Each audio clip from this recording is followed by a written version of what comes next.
con su presencia, con compartir con Él, porque todos los días aprendemos algo nuevo, algo diferente. Siempre y cuando nos disponemos a aprender algo. Y el poquito tiempo que llevo compartiendo con el evangelista Miguel Sánchez Ávila, de verdad que ha bendecido mi vida de una manera especial. Han habido preguntas y respuestas, pero más que todo eso, un solo espíritu. Disfrutar la compañía de alguien que vive el mismo Cristo y que camina hacia ese momento de salvación, donde no tan solo será aquí en la tierra, sino en los cielos, que compartiremos. Qué lindo es.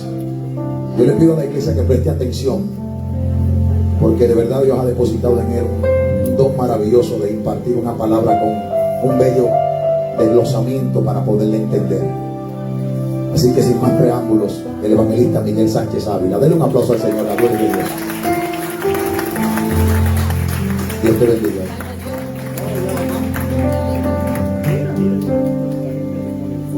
Gloria a Dios. Que el Señor les bendiga grandemente en esta hermosa noche.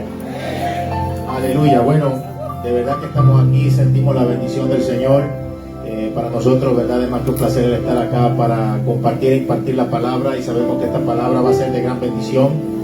Bueno, apenas llegando, cuando el pastor comenzó a ministrar, él dijo unas palabras por aquí muy exactas. Nosotros, cuando apenas nos arrodillamos allí, comenzamos a ver unas cositas, ¿verdad?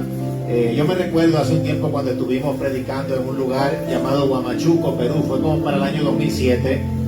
Nosotros fuimos a una campaña, ¿verdad?, donde más de 400 personas aceptaron a Cristo. En tan solo 3 días de campaña Dios nos dio esa victoria. Bueno, yo lo que les puedo decir es algo, mi hermano. Hay un dicho por ahí que dice: conocen mi gloria, pero no mi victoria. Y claro, hubo una gran victoria, pero la historia fue que detrás de eso, cuando estábamos en la noche, yo veo de momento que hay como una cosa extraña que se comienza a mover por medio de la pared. Y justamente ese rostro tenía como la forma, ¿verdad?, de lo que parecía ser un dios de por ahí del Perú, o un tipo de demonio de por ahí del Perú cubierto de oro. Y miraba ahí, usted sabe, como se dice en Puerto Rico, mordido, porque el que queda mordido, pues ya la palabra misma se explica, queda mordido, pues sabe que no puede hacer nada, y pues queda mordido, usted sabe, resentido, no pueden hacer nada, le tumbas el kiosco. Y justamente cuando nosotros apenas nos arrodillábamos acá, nosotros veíamos como un lagarto gordo. Bueno, usted sabe, el que, verdad, lo decimos con respeto, pero cuando nosotros vemos una cosa así, y que está gordito, si está gordito es porque alguien le está dando de más de comida. Y si está gordito es porque está bien alimentadito. Y realmente, mi hermano, yo le quiero decir, antes de comenzar, porque vamos a entrar de lleno con el mensaje de la palabra del Señor en esta noche, no alimenten la falsa profecía. No le dé alimento a los demonios. El enemigo va a quererse meter en la iglesia para confundir. Y Jesucristo habló de esto. Jesucristo habló de que todo aquel que escucha sus palabras, Él lo comparará con un hombre prudente que edificó su casa no sobre la arena, sino sobre la roca. Y su doctrina, la doctrina bíblica, yo estoy hablando de doctrina, no dogma, estoy hablando de doctrina bíblica, tiene que estar solidificada y edificada relacionado a su fe.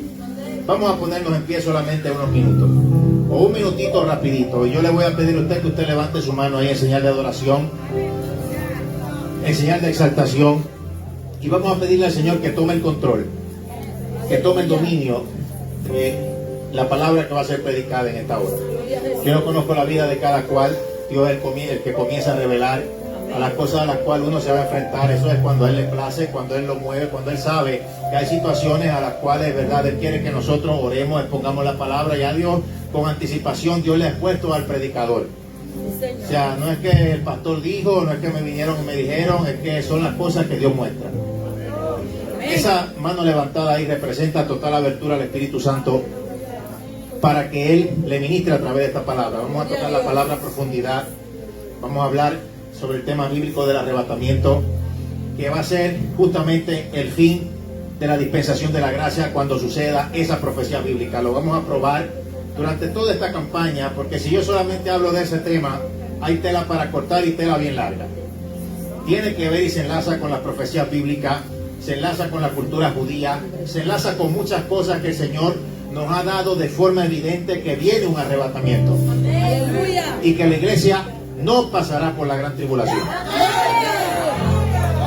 Padre, en esta hora levantamos nuestras manos ante ti para bendecirte, para glorificarte, para exaltarte, para rendir toda nuestra alabanza y toda nuestra oración.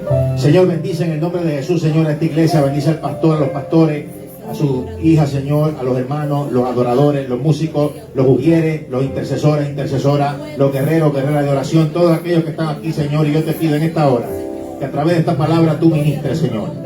Ha pasado una pandemia en el mundo, pero esto no ha detenido que la iglesia se mantenga en pie adorando, alabando y creyendo.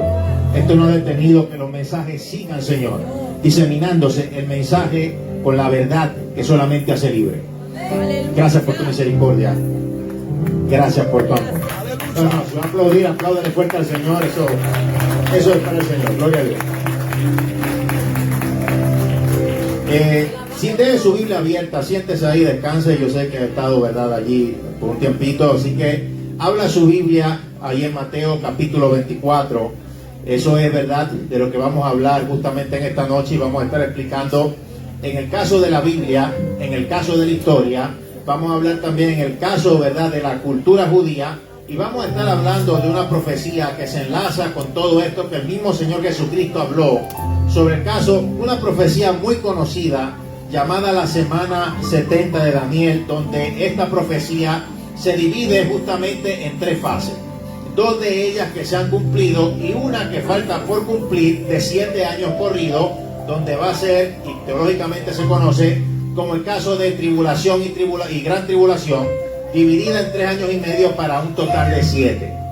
Así que mantenga su Biblia abierta ahí en Mateo 24, Mateo capítulo 24. Pero bueno, queremos comenzar a explicar algunas cosas. Yo no sé, yo, ¿verdad?, comentaba con el pastor antes de nosotros, ¿verdad?, llegar aquí, o mientras estábamos camino a donde nos estamos esperando. Comentaba, ¿verdad?, que en el caso de las iglesias, algunas, ¿verdad?, por allí, han llevado a predicadores, porque yo he estado escuchando toda la exposición completa de esta gente que dicen que no va a haber rapto, de esta gente que dicen que la iglesia pasará por la gran tribulación, de esta gente que dicen que supuestamente el rapto secreto y qué sé yo. Y nosotros, cuando cruzábamos esa puerta, nosotros sentíamos aquí que hay gente que ha hecho caso a estos predicadores. Entonces, nosotros no sabemos, mi hermano, de la A hasta la Z, todas las cosas que dicen. Yo puedo decirles algo para contar hasta 3 y esperar a que me digan.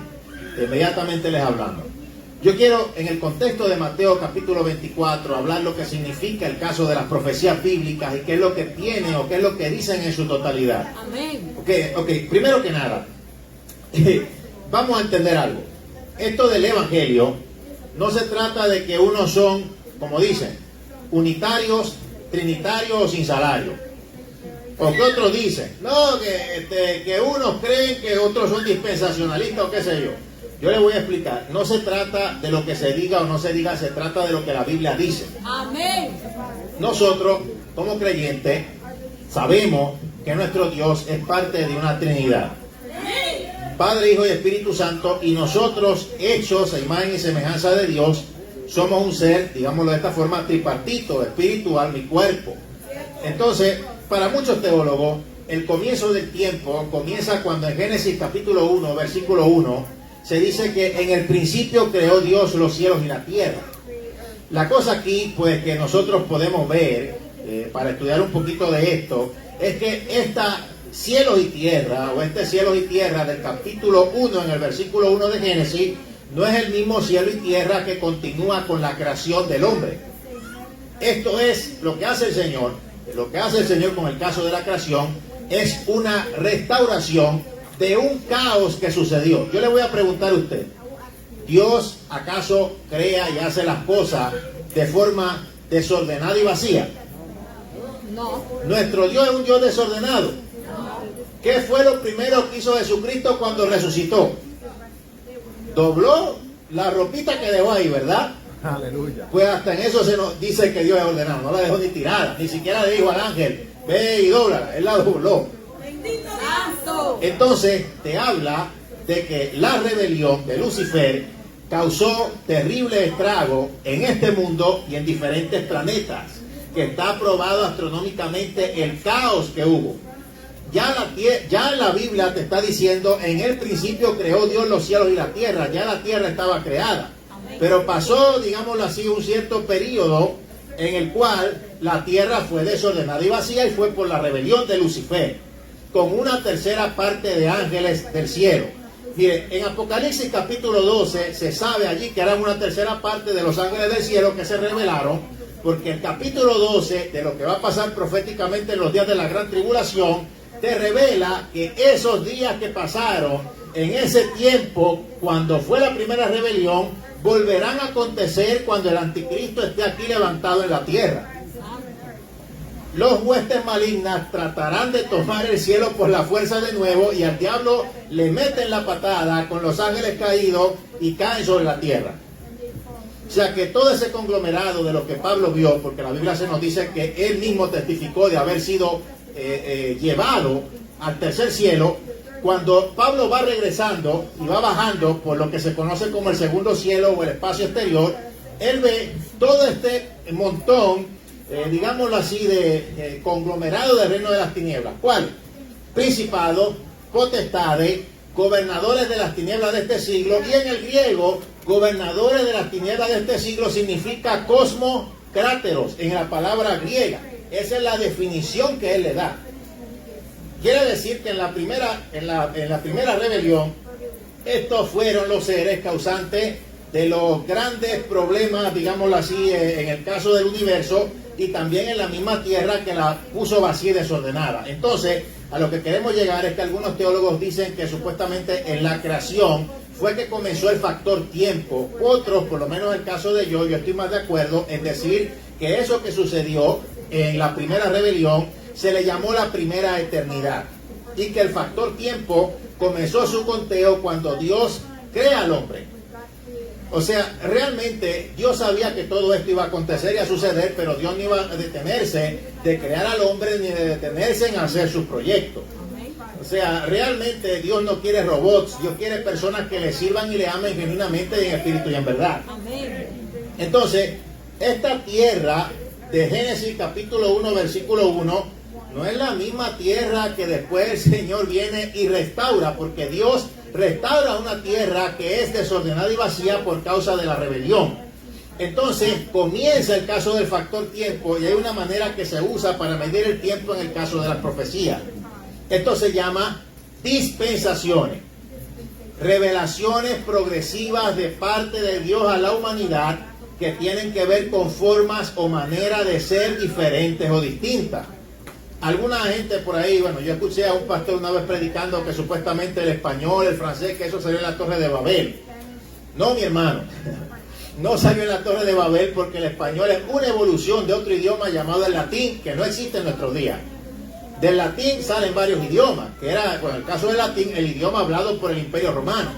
El Imperio Romano, algunos hablaban griego, pero el griego era el idioma del comercio, pero como tal el griego no era el idioma del Imperio Romano, el griego era de los griegos. Y en el tiempo de Jesús se hablaba el griego, se hablaba el arameo, se hablaba el hebreo y se hablaba el latín. Hoy en día, unos hermanitos, bueno, en el lado anglosajón hay problemas por aprender el español, y en el lado hispano hay problemas de aprender el inglés, pero en ese tiempo se hablaban 4 idiomas. Mire, 1, 2, 3, 4, 1, 2, 3, 4. Uno era el idioma del comercio, otro era el idioma del imperio, otro era el idioma del templo, otro era el idioma que comúnmente se hablaba entre judíos. Eso era todo lo que se vivía en ese tiempo. Entonces, la manera de medir el tiempo nos da a entender que el plan de Dios ha sido también el poner ciertos obstáculos para creer en Él por fe. Y los obstáculos muchas veces van a ser el idioma. Si usted no vive por fe y se solidifica sobre la fe, estos van a ser obstáculos constantes sobre su vida. El español, ni aún cuando el Señor Jesucristo encarnó en forma humana y estaba, ¿verdad?, el comienzo del cristianismo, que el Señor Jesucristo estaba aquí en la tierra, el español no existía, amigo, hermano, hermana, amiga. No existía el español, no existía en el inglés. El español apenas se viene a formar para el caso de entre el siglo VI al siglo X-XI, y si lo viéramos a leer en el español de esa época, no entenderíamos mucho. Es apenas también el caso del inglés en el siglo pasado, 19. Se leen libros y viene a ser la cosa como un poco más complicada para entender.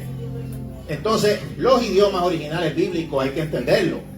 O sea, son el hebreo, parte de arameo y el griego, pero no el griego de este tiempo, sino el griego helenístico. Yo tengo que de ahí partir y poder entender, ¿verdad?, lo que la Biblia me dice. Y bueno, yo obviamente yo no nací aprendido. Yo cuando era chiquito, yo obviamente tuve personas, ¿verdad?, de ejemplo en mi hogar. Mi mamá, mi abuelo, mi familia se predicaba y se hablaba del Señor. Pero yo decidí esto. Yo dije, bueno, Señor, yo no entiendo muchas de estas cosas aquí. Aquí hay un idioma adulto, decía yo de pequeño. Yo decía su idioma adulto. Y yo decía, bueno, no entiendo algunas cosas, pero llamo tu palabra. Esto es lo que yo decido hacer. Esto es lo que yo quiero seguir. Y por fe, bueno, yo sigo aquí. Y Dios revela. Aleluya. Porque, bueno, ya yo conocí, esta es la verdad de la vida. Entonces, yo voy a ir a Mateo 24, habla la palabra, o mira ahí en la palabra, porque queremos hablar específicamente del arrebatamiento, pero para yo poder hablar del arrebatamiento, yo tengo que hablar sobre el caso de estas confusiones que hay. La dispensación que nosotros vivimos actualmente es la dispensación de la gracia. Hay una medida del tiempo que Dios puso en la humanidad con el propósito de que la humanidad fuera salva, que la humanidad fuera salva, y en esta medida del tiempo se ha venido cumpliendo su plan profético. Ejemplo, cuando la torre de Babel fue edificada, inmediatamente después de que ya Dios había destruido la tierra por un diluvio universal por causa del pecado, ya entonces la humanidad se corrompió. Justamente allí en las planicies del Sinar, todo el mundo aglomerándose allí. Primero, antes de Noé, cuando decía Dios a través de Noé, predicando que venía un diluvio, nadie le creía y se burlaban de él porque en la tierra no llovía. La estructura no era igual como ahora en nuestro tiempo. Entonces, después del diluvio, como que después los descendientes de Noé, estaba ese miedo y ahora todo el mundo se iba al lugar más alto, la planicie del Sinar. Y por esa falta de fe se crea Babilonia. En Babilonia se crea Babel, la llamada Torre de la Confusión, donde entonces allí es donde desciende el Espíritu Santo, porque fue él que descendió, y el Espíritu Santo también es Dios. Dios es Padre, Hijo y Espíritu Santo, un mismo Dios, con una función, ¿verdad?, diferente, pero con los mismos atributos como todo Dios. Entre Dios mismo siempre hay una unión para toda función. Y vemos dos hechos históricos donde el Espíritu Santo desciende de esta forma. El primero en Babel, la Torre de la Confusión. Tienen que haberse hablado diferentes idiomas, pero de los antiguos. El acadio, pudo haber sido también obviamente el egipcio, el sumerio, idiomas bien antiguos donde cada cual quedó confundido y el que estaba en el mismo grupo se fueron, y ahí fue que por fin entonces, ¿verdad?, se esparcieron.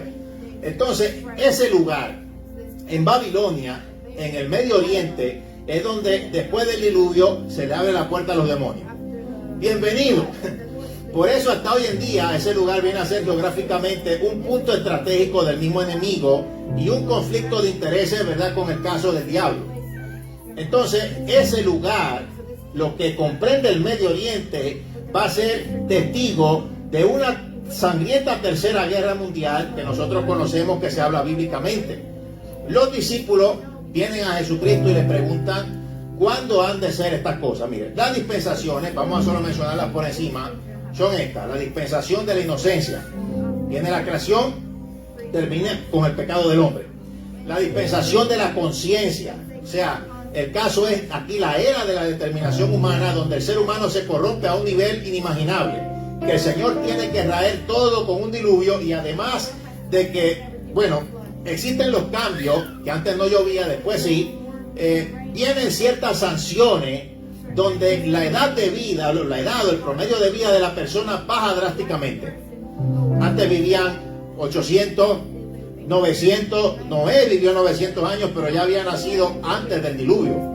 Ahora 70, lo más fuerte 80, 90, hay algunos que duran 100 y pico, pero ya se ven muy desgastados y no es comparado con ese tiempo. Entonces Dios puso sanciones para cumplir su propósito. Dispensación de la inocencia, de la conciencia, dispensación de gobierno con el caso de la Torre de Babel, dispensación de la promesa con el caso de Abraham, donde ya Dios saca a su pueblo escogido con descendencia y todo, dispensación de la ley, donde comienza entonces todas estas cosas que Dios le da, ¿verdad?, a su pueblo escogido de la ley. Después de eso, entonces ahora viene la llamada dispensación de la gracia, que es la que estamos viviendo ahora. Esta es la forma en la que se puede resumir y estudiar más fácilmente, ¿verdad?, el caso de las profecías. La séptima dispensación será la dispensación del reino milenial, donde Jesucristo gobernará la tierra 1000 años. Y aquí también, ¿verdad?, hay confusiones, porque la gente no lee el Apocalipsis, y apenas si usted lee los capítulos finales, usted podrá diferenciar en todas las cosas que vienen después de que el Señor Jesucristo derrote al anticristo y al falso profeta. Antes de que sucedan todos estos días terribles sobre la faz de la tierra, bueno, yo he escuchado a algunos predicadores decir que esa palabra rapto está mal dicha, que se dice es arrebatamiento. Bueno, lo que pasa es que si yo uso palabras sinónimas para describir una profecía bíblica que es real, la esencia de la profecía bíblica que la Biblia dice, que yo recordándome cuando me dicen rapto o arrebatamiento, me recuerdo de la esencia profética real, que yo sé que tengo que prepararme, que yo sé todo lo que implica, no importa cómo se diga o no. Jesucristo hablaba de forma bien simple, parábolas y alegorías, y cuando le preguntaron por qué hablas por parábolas, él dijo, para que algunos viendo no vean y viendo no oigan, pero bienaventurados ustedes que viendo ven y viendo oigan. Y hay algunos que les he dado a conocer los misterios de Dios, a otros no les he dado. Yo les quiero decir, esto de las profecías bíblicas, perdónenme, no es abrir la internet, yo lo voy a buscar en Google. Vamos a, y ni siquiera buscan varias fuentes, sino que buscan la primera que le sale en el search, y ahí está Pedro el escamoso anónimo, listo para engañar a todo el mundo, el que nadie sabe quién es, el cara de queso chistri, bueno, vamos a decir así, que no se ven ni las fotos, no se sabe ni de dónde sacan tanto invento. Y entonces ahí toman la información y ya saben, el rato se cree, como que saben, mi hermano, es una cosa que yo les digo. Entonces, no solo estamos en la generación de cristal, sino que tú tienes que aceptarle todos los errores que dicen, porque después entonces se sienten ofendidos. O sea, yo no sé qué es la cosa personal, pero si las cosas están mal dichas, están mal dichas. O sea, la Biblia me dice a mí de una venida que nadie sabe cuándo será. ¡Aleluya! Entonces, si yo sé por la profecía de la semana 70 de Daniel que la segunda venida visible de Cristo a la tierra va a ser al final de una gran tribulación, pues ¿qué me quiere decir de una venida que será como ladrón en la noche, que comparativamente no se sabe cuándo será? No es que son varias venidas, no, queda una sola venida. Lo que pasa es que la gente también se ha confundido, porque como nosotros volvemos a lo del tiempo, ¿qué tiempo estamos viviendo en la actualidad? Pues estamos viviendo en la gracia. Entonces, en la gracia, si yo digo, Cristo viene, ¿cuánto están preparados? Yo me refiero no a la segunda venida visible. Yo me estoy refiriendo al arrebatamiento. Entonces, hay que ubicarse en el tiempo. Y no es que no, lo que pasa es que Él primero viene por su iglesia. Arrebatarla, no viene a la tierra todavía. ¿Quién es el que está ahora en la tierra? El Espíritu Santo. Y a través del Espíritu Santo, es que es la unión de Dios, es que todos son uno. El Espíritu Santo fue derramado el día del Pentecostés para la iglesia. Entonces, esta es la otra cosa. O sea, no, que yo no voy a ofrendar porque la tribu de Leví. Hermano, nosotros vivimos en una restauración que se llama el cristianismo. Jesucristo no estaba asociado a la tribu de Leví. Y sin embargo la palabra lo llama sumo sacerdote. Conforme al orden de quién, no de Leví. Jesús era de la tribu de Judá. Conforme al orden de Melquisedec. Que en el tiempo de Abraham eran los Melquisedec o Adonai Sadek los que estaban en Salem, la futura Jerusalén. Para ese tiempo en el pueblo de Israel existía. Una vez tu hermano me preguntó que si la descendencia, ¿a qué yo me refiero cuando digo la descendencia de Abraham e Ismael? Hermano, pues que de Ismael salen los árabes y de Abraham salen los israelitas. Así de sencillo. Si no sabe eso, pues ¿cómo me va a decir a usted? Contradecirme una cosa que usted, para llegar allá, primero tiene que estar en la A para después llegar a la Z. Entonces, la cosa viene a ser, ¿verdad?, un poquito difícil en esta área. ¿Quiénes Dios ha escogido como real sacerdocio santo en este tiempo? ¿Quién es templo del Espíritu Santo? Entonces, ¿quién ha levantado Dios para la edificación del cuerpo de Cristo? A los ministros de hoy en día, no a la tribu de Leví. Entonces, si el Espíritu Santo que mora en mí me arrebata de la tierra, ¿qué es lo que va a pasar inmediatamente? La construcción del tercer templo judío, porque ahora no hay templo, el templo es la iglesia. ¡Santo! ¡Aleluya! Y por ahí hay un pastor o pastores predicando porque leyeron en internet, me imagino, sí, porque a veces también es eso. Mejor dicho, siempre. Que supuestamente están construyendo el tercer templo judío. Yo quiero decir que esta es una noticia falsa. Una vez una señora me confrontó diciéndome que ella me pagaba el viaje a Israel. Debí de haberme quedado callado y que me lo pagaran, yo como quiera iba. Ella decía, yo le pago el viaje a Israel para que usted vea que el tercer templo judío se construyó. No está construido. Lo que usted ve, que es la cúpula dorada, eso se llama la cúpula de la roca, es un santuario musulmán. Si usted estudia en la historia las conquistas de los musulmanes, ellos llegaron a Jerusalén, eso hasta en las películas sale. Cerca de la mezquita, cerca de esa cúpula de la roca, que es oficialmente, más técnicamente dicho, un santuario musulmán, hay una mezquita llamada la mezquita Al-Aqsa. Ese lugar es el tercer lugar de los musulmanes, para ellos más importante, porque ellos dicen que alegadamente de ahí Mahoma ascendió a los cielos. Para que se construya el tercer templo judío debe de ser construido allí. Si eso se mueve o se toca, se forma una guerra. Entonces ellos están, obviamente, con su artículo, eso sí, su utensilio, gente descendiente de la tribu de Leví, etcétera, preparados por fe, pero no es que están construyendo el tercer templo judío. ¿Sabe lo que se necesita para eso? Un tratado de paz. Y no es Donald Trump.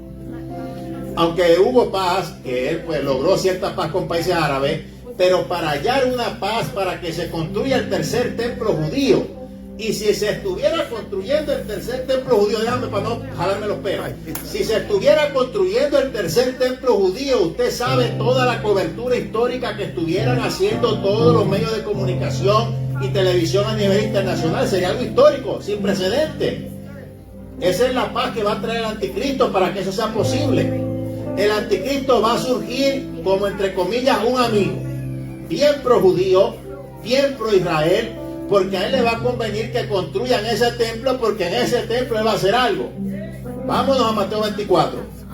Bueno, yo quiero que usted me acompañe del versículo 3 en adelante. Yo voy llevando la cosa poco a poco y vamos a explicar, ¿verdad?, la profecía en su contexto.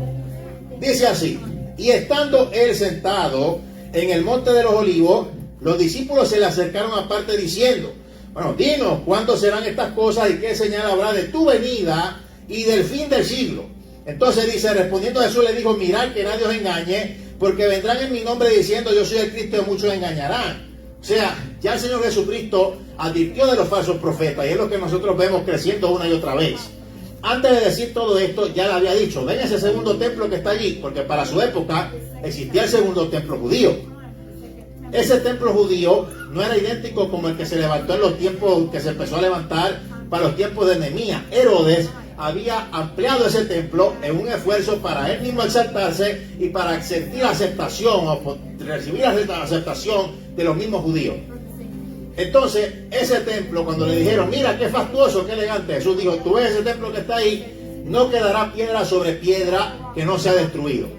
Bueno, ahora vamos a hablar, sí, porque ahora hay que hablar y especificar todo, como Jesucristo lo dijo, porque estaban diciendo que Jesucristo también se contradijo, porque estaba todavía el muro de los lamentos, que no debía de quedar ningún muro, porque él dijo que es piedra sobre piedra. Bueno, cuando dice piedra sobre piedra se refiere a los cimientos. No quedó cimiento, solo quedó un recuerdo de lo que fue. Entonces ya no es. Quedó el muro, pero los cimientos fueron destruidos. Jesús no se equivocó. Es una cosa terrible. Bueno, entonces él dice, oiré de guerra, de rumores de guerra, mirad que no os turbéis porque es necesario que todo esto acontezca, pero aún no es el fin. Este texto, el texto número del versículo 7 del capítulo 24, siempre se predicó por mucho tiempo. Y la gente decía, no, pero siempre están predicando de eso. Sin embargo, esto cuando lo leemos en su contexto, en nuestra época, viene a tener todavía más peso, y lo que podemos nosotros ver es que mientras más pasa el tiempo, todo esto va cobrando fuerza y va evolucionando todavía más. Sí, siempre han habido guerras y rumores de guerra en la historia, siempre hubo peste, hubo guerra, hubo pestilencia, pero no como ahora, o sea, comenzando un nuevo, comenzando una nueva, digámoslo así, una nueva época, una nueva década, se extiende un virus terrible, que usted sabe, bueno, yo no le tengo que hablar mucho de eso, todavía quedamos usando mascarilla. Entonces dice, se levantará nación contra nación, reino contra reino, habrá pestes, habrá hambre. El coronavirus o esta peste o esta plaga trajo un incremento en el hambre en los países más necesitados. En África estaba la cosa terrible, que se estaban mostrando videos de las personas, olvídese, ya que no podían con el hambre. Lo que dice aquí es que después de todo esto van a venir terremotos en diferentes lugares, y es lo que se está viviendo ahora, hoy en día, pero no viene todavía la grande. Quiere decir que vienen a más intensidad en nuestra época, en la época de la iglesia. Entonces, si seguimos viendo, aquí es donde viene también la confusión. Viene Jesús y dice, os entregarán a tribulación y os matarán, seréis aborrecidos de toda la gente por causa de mi nombre, muchos tropezarán, entonces entregarán unos a otros y unos a otros aborrecerán. El Señor Jesús, cuando habla de las cosas que han de venir, Él habló una profecía de doble cumplimiento. Él hablaba de lo que venía en el año 70 después de Cristo, que fue la época exacta donde sucedió. Los romanos, comandados por el general Tito, vinieron a suprimir una rebelión de los celotes, que eran los rebeldes judíos en aquella época, contra Roma. Para el tiempo de los griegos se llamaban los macabeos.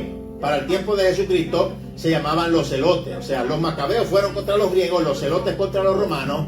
Y dice en la historia que hubo, algo de un dinero o algo que pasó en el templo, donde los celotes se aprovecharon y entonces vinieron y metieron cizaña en el pueblo, y entonces mataron a los soldados romanos que estaban encargados de velar la torre Antonia en Jerusalén. Y entonces ahí fue donde se plantaron firmes, aprovechándose de eso, contra Roma. Entonces Roma fue allá, dirigida por el general Tito, a suprimir la rebelión. No se rindieron, siguieron peleando. En el bloqueo hubo hambre, hubieron cosas terribles. La historia dice, inclusive el historiador judío Flavio Josefo, que una mujer cocinó a su hijo. Un reflejo de lo que viene en los días, mi hermano, terribles en la gran tribulación, donde va a haber hambre de verdad. Entonces, lo que vemos aquí es que Jesucristo está hablando de una profecía de doble cumplimiento. Yo he hablado básicamente las cosas que usted necesita para entender esto. Otra cosa, la Biblia tiene un lenguaje literal, espiritual, profético y simbólico. Se lo voy a repetir. La Biblia tiene un lenguaje literal, espiritual, profético y simbólico. Usted no puede meter a Dios en sus cuatro paredes. Vamos por si acaso. Usted, por si acaso, mira, para que no salga por aquí y entre, vamos a tapar. Usted no puede meter a Dios en sus cuatro paredes. Aguántalo ahí. Aleluya. Déjalo ahí. Mire, o sea, realmente, mi hermano, la Biblia, yo tengo que entender que es la palabra de Dios. Van a haber momentos en donde nos vamos a meter en ayuno, en oración, vamos a pedir a Dios que nos revele qué debemos hacer. Dios nos va a llevar a su palabra y por medio de mismas profecías bíblicas ya cumplidas, Dios nos va a hablar. Amén. Aleluya. O sea, yo no puedo decir eso se cumplió ya, tampoco. ¡Ay, santo! Pero Aleluya. las profecías también tienen doble cumplimiento en su contexto histórico. Jesús no hablaba solo de lo que iba a pasar en el 70 después de Cristo, sino que habla de corrido de las cosas que van a suceder en la gran tribulación. No solo eso, sino que también habla sobre un arrebatamiento, habla sobre los principios de dolores. Todo el recorrido te lo está diciendo allí. Lo que pasa es que yo tengo que agrupar el enigma bíblico. Yo no puedo pretender que Jesucristo hubiera dicho, tú hermanito, ya, espérate Pedro, vamos a decirlo para que me atiendan, y cuando el escriba o el que vaya a escribir el evangelio escriba, pues lo escriba bien. Tú hermanito que me vas a leer en el futuro, acuérdate que esto es lo que significa A, B, C, D, E. Amigo, hermano, hermana, la Biblia antes ni tan siquiera existía desglosada en capítulos y versículos. Usted sabía eso, ¿verdad? Alaba Jehová.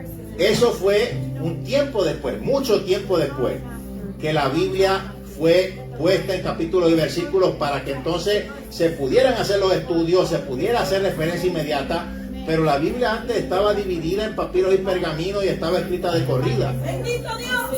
Entonces, en aquel tiempo, en el primer siglo de la era cristiana, cuando yo leo el caso de la carta de Judas, cuando yo leo a Santiago, cuando yo veo lo que estaba en el corazón, ¿verdad?, de los primeros cristianos, vemos conocimiento profundo. Sin embargo, hoy en día, hasta con la internet, no saben nada.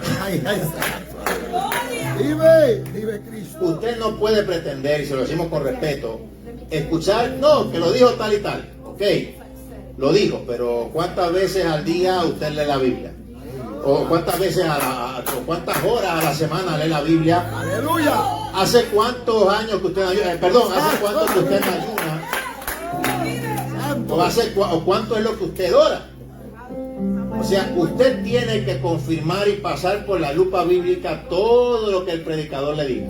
Los predicadores están supuestos no a estar, mi hermano, es que yo no sé, yo he visto unas cosas terribles que a mí me han contado últimamente que están pasando también en las iglesias. Pero yo lo que le quiero decir, un predicador está llamado a restaurar, a ayudar a que usted crezca espiritualmente, confirmando lo que la Biblia dice, no lo que es inventa. Aleluya. Vive Cristo. Terrible. Bueno, yo voy a seguir leyendo por aquí y yo quiero que Mateo capítulo 24, usted me acompañe en el versículo 27, donde dice: porque como el relámpago que sale del oriente y se muestra hasta el occidente, así será también la venida del Hijo del Hombre, porque donde quiera que estuviese el cuerpo muerto, allí se juntarán las águilas. Jesucristo ahí sí en su contexto te está hablando de la segunda venida visible, pero no está diciendo que no haya un arrebatamiento. Yo tengo que leer todo completo. Cuando te dice que donde quiera que estuviera el cuerpo muerto, allí se juntarán las águilas, es porque el Señor Jesucristo está mencionando, está hablando una y otra vez de los falsos profetas, de los falsos cristos, y aunque en la Reina Valera dice águilas, en el idioma original traducido dice buitres. El traductor en la Reina Valera trató de poner, ¿verdad?, un animal también que fuera conocido, creo que se le dice carroñero, pero realmente lo que viene más al idioma original de este tipo de animal es el buitre. Donde sea que haya un cadáver espiritual, van a venir estos buitres para hacer los pedazos, porque espiritualmente está muerto. Entonces, como espiritualmente está muerto, apesta, entonces lo despedazan. Ay, santo. Bendito Dios. Y es lo que estamos viendo hoy en día. O sea que Jesucristo, antes de darte de corrido todas las profecías que iban a suceder, ya te está hablando de que iban a haber falsos profetas y falsos cristos. Amén. Quiere decir entonces que una de las cosas que iban a ser atacadas en este tiempo iba a ser justamente lo que él mismo está diciendo ahí en Mateo 24. Bueno, yo voy a seguir por ahí leyendo por aquí lo que dice. Vamos ahora al caso del versículo 40. Dice: entonces estarán dos en el campo, el uno será tomado y el otro será dejado. Bueno, ¿a qué se refiere eso? Eso no puede ser a la segunda venida visible. Sigo leyendo, dice: dos mujeres estarán moliendo en un molino, la una será tomada y la otra será dejada. Dice después: velad pues, porque no sabéis a qué hora ha de venir vuestro Señor. Y te sigue explicando. O sea, si yo por la profecía de la semana 70 de Daniel, y vuelvo y lo repito, yo sé que, ¿verdad?, o sabemos y conocemos que será la segunda venida visible. ¿Qué es lo que quiere decir con esto? Que será como ladrón en la noche, que nadie sabe cuándo sucederá. Por las profecías bíblicas nosotros podemos saber que el tiempo del Señor está cerca. Amén. Pero realmente no hay manera de determinar qué año o en qué momento viene. Ahora, yo tengo que entender la Biblia de acuerdo a la cultura judía, de acuerdo, yo lo he explicado varias veces, no es judaizar, no es nada que ver con ser judaísmo o del judaísmo, porque antes existía este temor, que no, que si habla de la cultura judía, pues eso es judaizante. Bueno, judaizante es que yo le diga a todos ustedes de momento aquí: vaya a hacerse la circuncisión, muchachos, para corriendo. Eso es judaizante, pero que yo entienda la cultura judía por medio de para poder, o que yo vaya a la cultura judía para poder entender el caso de las profecías bíblicas, pues viene a ser algo totalmente diferente. Miren, en el caso de la palabra del Señor, se nos habla, ¿verdad? Y esta es una gran confusión sobre el caso del arrebatamiento de la iglesia. El apóstol Pablo habla de una final trompeta, donde todos serán arrebatados, vendrá el arrebatamiento. Nosotros que vivimos, que hayamos quedado, seremos arrebatados. los que murieron serán resucitados. O sea que todos los que han muerto antes del arrebatamiento también serán partícipes del arrebatamiento, con la diferencia que ya vieron muerte. Pero nosotros no veremos muerte. ¿Cuántos alaban al Señor en esta hora? Amén. Aleluya. ¿Por qué el apóstol Pablo dice la final trompeta? Bueno, esto ha causado que porque pues hay personas que no entienden la cosa en su contexto, quieren ir solamente directo al idioma español, confusiones, diciendo que supuestamente el arrebatamiento será al fin de la gran tribulación. Esto no tiene lógica ni tiene sentido, porque justamente lo que nos habla en la palabra es a huir de la ira venidera. ¿Qué ira venidera viene sobre la tierra? Bueno, de lo que Cristo habló y dijo que días como estos no los hubo ni los habrá, de la gran tribulación que viene es de esos días. Entonces, si el Señor ya habló de escapar de una ira venidera, y en la Biblia se nos dice escapar de la ira venidera, se nos habla de eso. Y la única forma de escapar es por el arrebatamiento de la iglesia. Aleluya. Yo quiero explicar aquí, yo no sé si por ahí habrá un candelabro de este menorá, un candelabro de 7 brazos, pero aquí en nuestro libro nosotros, ¿verdad?, lo tenemos, lo explicamos. Pero lo que queremos explicar en esta parte, o sea, mi hermano, el Apocalipsis no solo habla sobre los juicios que vendrán de forma metafórica a través de trompetas, los habla también a través de copas y a través de sellos. Al final de cada uno usted verá que siempre ocurre un gran terremoto. No es que son 3 terremotos diferentes, es un mismo terremoto. Entonces, no es solo metafóricamente de trompeta, sino también de copas y sello. Y la final trompeta que habla el apóstol Pablo no es igual de lo que dice el apóstol Juan.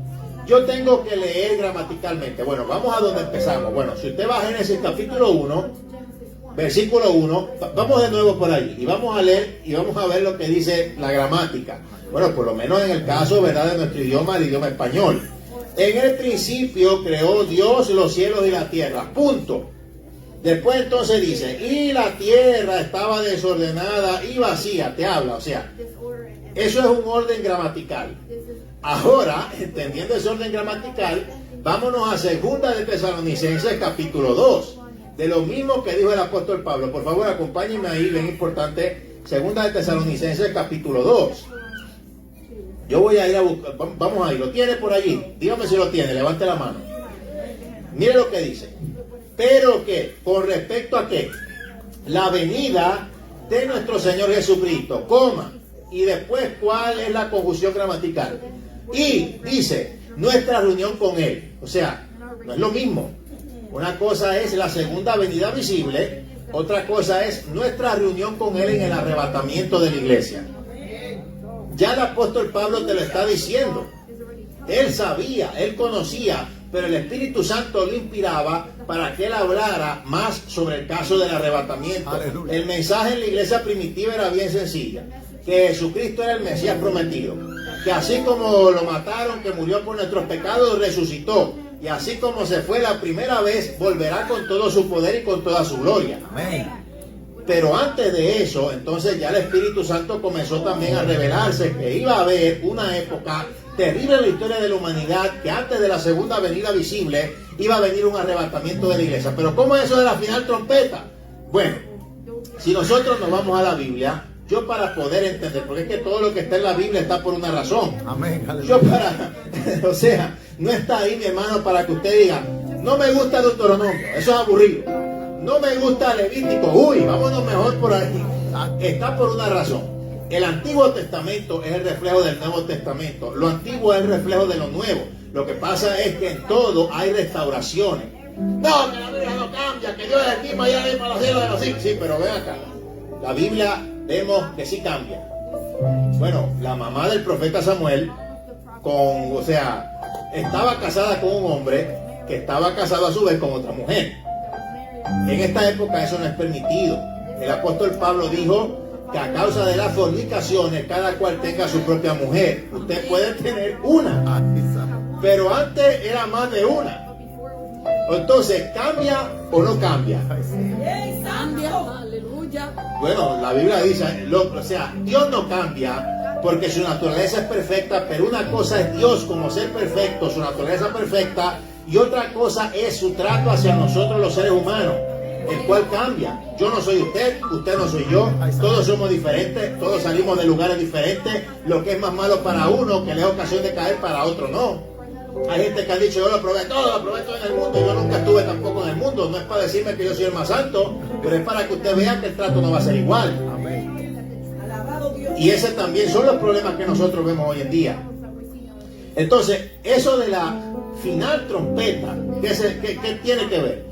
Bueno, hay ciertas fiestas judías. Vamos a explicarlo rápidamente. Existen los Shabbat o sábados semanales. Bueno, eso es bien fácil de saber. Después del viernes, ¿qué viene? Sábado. Ese es un sábado semanal. Pero para los judíos, y en el caso del pueblo de Israel, Dios les mandó a que celebrasen ciertos sábados anuales, que pueden caer en cualquier día de la semana. Por lo menos, siempre va a estar el sábado semanal, pero de estas festividades judías, que son 7 al año, puede caer miércoles, puede caer jueves. O sea, pueden haber 2 Shabbat en una semana. Por eso cuando Cristo murió, decía el evangelista en el evangelio que se apresuraron a enterrarle porque venía un día solemne. Y a veces también está la confusión de que como que no dan que fueron 3 días. Sí, fueron 3 días y 3 noches porque Cristo lo dijo. Lo que pasa es que es la cuenta judía de los Shabbats. Entonces, el Señor Jesucristo, cuando murió y cuando se sacrificó, murió, lo enterraron, resucitó, cumplió de corrido 3 fiestas judías.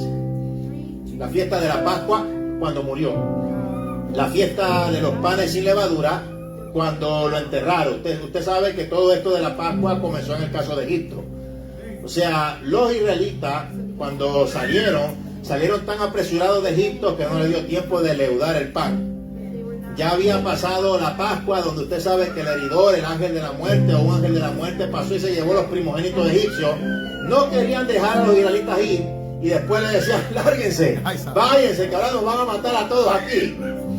Entonces, el Señor Jesucristo cumple de corrido todas esas fiestas. Pascua, panes sin levadura y primicia, cuando Él resucita. Mire, yo quiero que usted, la palabra del Señor, ¿verdad? Me ayude a ver, porque esto, ¿verdad? Yo puedo decir, bueno, es muy importante. Yo quiero que me ayude a buscar en Primera de Corintios capítulo 15, versículo 20. Dice, mas ahora Cristo ha resucitado de los muertos, primicias de los que durmieron. Es un hecho. Entonces, ¿sabe usted qué fiesta viene después de esa? La fiesta del Pentecostés. Tenemos Pascua, panes sin levadura, primicia, Pentecostés, y la fiesta del Pentecostés fue la que el Espíritu Santo eligió, porque ya esa fiesta Dios de hace rato se la había dado a su pueblo. Pentecostés no es una denominación evangélica, bueno, hoy en día lo es, pero cuando dice usted pentecostal, que es referido a una denominación evangélica, realmente ese Pentecostés, donde surgió, fue en esta fiesta. Lo que pasa es que en las denominaciones evangélicas que surgen, ¿verdad?, en el pasado siglo, pues se usa pentecostal porque se cree en el Espíritu Santo y que el Espíritu Santo descendió. Entonces, realmente, todo aquel que cree en esto tiene un bautismo pentecostal, no de denominación evangélica, porque esto no es exclusivo de una denominación evangélica, esto es exclusivo de la iglesia. La iglesia no es una institución, la iglesia es todo aquel que acepta a Cristo como único Señor y Salvador personal. Amén. Bueno, después de la fiesta del Pentecostés, usted sabe cuál es la que viene. La fiesta de las trompetas, tipo del arrebatamiento de la iglesia. Bueno, yo lo que puedo ver bíblicamente es que cada festividad judía hay un cumplimiento. Entonces, a esta fiesta, la fiesta judía de las trompetas, también se le dice la fiesta de la que no se sabe el día ni la hora. Porque no se sabe cuándo comenzará. Entonces, vamos rapidito allí. Yo voy a leer, ¿verdad?, en el caso de la palabra, en Éxodo 19, porque es la clave para entender esto. Éxodo 19, versículos 19 al 20, donde dice: todo el monte Sinaí humeaba, porque Jehová había descendido sobre él en fuego, y el humo subía como el humo de un horno, y todo monte se estremecía en gran manera. El sonido de bocina iba aumentando en extremo. Moisés hablaba, Dios le respondía con voz tronante, y descendió Jehová sobre el monte Sinaí sobre la cumbre del monte, y llamó Jehová a Moisés de la cumbre del monte, y Moisés subió. Mi hermano, usted acaba de leer ahí en el Antiguo Testamento un reflejo de lo que será el arrebatamiento de la iglesia. ¿Dónde nos reciben el Señor? En el aire. Amén. Entonces, esta trompeta representa la autoridad mesiánica con la que Cristo mismo dará, ¿verdad?, la orden para que ese evento suceda. Y en esta fiesta de la trompeta hay una final trompeta en el año de Rosh Hashanah, que es el año nuevo judío. Hay un año secular y está, ¿verdad?, también otro año, bueno, en el año nuevo judío, se toca una final trompeta cuando ya hubieron toques de trompetas previos. Esta final trompeta se llama Tekiat Gedolah, que significa el gran soplido toque. Es un sonido agudo y extendido hasta lo máximo, que significa clamar a Dios, y es un llamado al arrepentimiento y a la conversión. Ahí la persona con el shofar toma todo el aire que puede para entonces expulsarlo, y expulsarlo con fuerza y hacer el sonido lo más largo que puede. Y ese es el fin de la fiesta judía de las trompetas en el día de Rosh Hashanah, la trompeta final. El calendario judío es diferente a los nuestros. No hay una fecha, por lo menos. Si yo digo, bueno, todos los 15 de abril va a ser tal y tal festividad. Bueno, que festividad para los judíos no es como decir una festividad patria, es un encuentro con Dios. Eso es lo que son las fiestas judías. Pero, en este caso, el calendario de ellos no es lo mismo. Una festividad puede caer, bueno, en este caso esta puede caer un año en octubre, otro año en septiembre, porque nuestro calendario no es el mismo de ellos. Nuestro calendario es el calendario gregoriano. Ha salido gente hasta a discutir por ahí por la internet que vamos a cambiar los calendarios. Hermano, es que, o sea, yo no sé cuál es el problema hoy en día de la gente de querer tomar atributos que le pertenecen a Dios. El que se va a encargar de cambiar todo eso va a ser Él cuando venga la segunda venida visible. A nosotros nos toca en este tiempo lo que ya pronto terminará, y es el predicar, y por eso seremos recompensados. El tiempo se acaba. Estamos viviendo el tiempo final de la dispensación de la gracia. Cuando venga el arrebatamiento de la iglesia, lo que va a quedar es un proceso transitorio de 7 años. En esos 7 años se va a levantar un perverso líder político y un líder religioso que van a traer, mi hermano, un holocausto internacional. Los ejemplos del holocausto y los horrores del holocausto los vemos nosotros con el caso del pueblo judío, con el caso de la Alemania nazi. Hitler va a ser un niño en pañales comparado a lo que viene. Yo no sé si usted ha leído la parte en la Biblia, no sé si lo ha notado, que todavía ni el diablo va a comenzar en el lago de fuego y azufre, que es ahí es el lugar final, porque el infierno es temporal y el infierno está activo. No es que dicen por ahí que no está activo, está activo. El que está ahí, mi hermano, el que está en el infierno, está sin posibilidad de fianza, esperando el juicio de Dios, y será juzgado y echado a un lugar de condenación que será el final, lago de fuego y azufre. En el infierno son solo seres humanos siendo atormentados, pero en el lago de fuego y azufre será demonios, diablos, ángeles caídos, seres humanos, todo el mundo sufriendo por igual. Y bueno, como a los demonios les gusta el desorden, les gusta la peste, les gusta la basura, pues mira, ahí te dejo, mijito, un lago, fuego pero con azufre, mira, añadido para ti, para que en tu naturaleza pues estés ahí atormentándote por toda la eternidad. Lo peor es que van a haber seres humanos allí. Satanás será atormentado allí. Ahora él no, ahora él está libre haciendo lo que le da la gana y sancionado, porque hasta donde Dios no le permite, él no va. Así es. Pero ese es el destino de él y el destino de todos los que le siguen. Así que realmente, hermano, no creer en el arrebatamiento de la iglesia es no creer en la historia más esperada, o sea, la profecía más esperada en toda la historia de la iglesia cristiana, donde está fundamentada la esperanza. Ahí está fundamentada nuestra esperanza de que el Señor nos arrebatará. Yo no sé cómo no se puede creer en un arrebatamiento cuando la Biblia habla de que Jesucristo es el primogénito de entre los muertos. La primera resurrección comenzó con Él. Él recibió el cuerpo glorificado. Y nosotros daremos continuidad a esa primera resurrección. Gloria. La diferencia será que los que están ahora, que están dormidos, y aclaro, no es que están tomando una siestecita, es que ese es el lugar, o sea, ese es, digámoslo así, esa es la definición para los que son salvos. Todo aquel que está salvo para el lenguaje espiritual es que están dormidos porque están en reposo, en descanso, a eso se refiere. Nadie se va al cielo a dormir. Ellos resucitan. Nosotros vamos a ser más que bienaventurados porque no veremos muerte. Y el apóstol Pablo lo decía: esto inmortal se vestirá de inmortalidad. Amén. Esto mortal o corruptible se vestirá de incorrupción.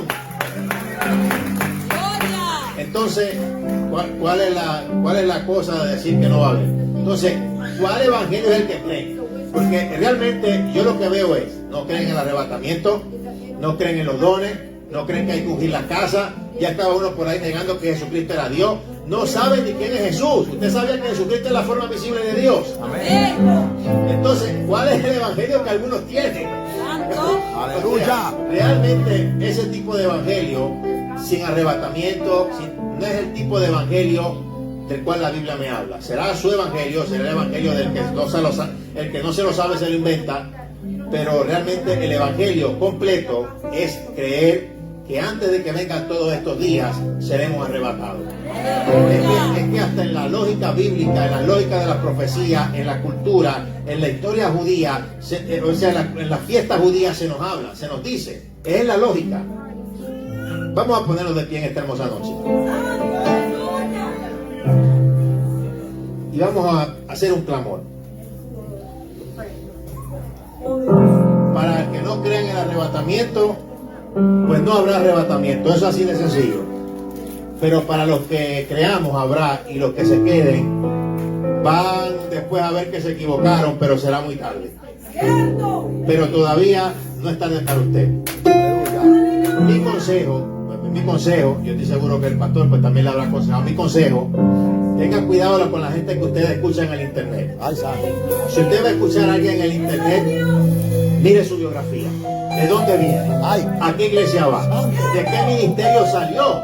¿De dónde salió ese hombre? Y además, aunque sea muy conocido, si comienza a decir ciertas cosas que no están aquí, no importa si es conocido o no. Porque el hombre, cuando se equivoca, se equivoca.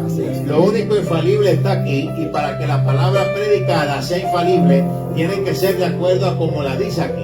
No lo contrario de estar buscando interpretaciones ni encerrar a Dios en una propia teología. Realmente hay profecías de varios cumplimientos. Son los enigmas bíblicos. Un lenguaje literal, espiritual, profético, simbólico. Yo no puedo encerrar a Dios en una teología. Levante su manito ahí, vamos a hacer un clamor.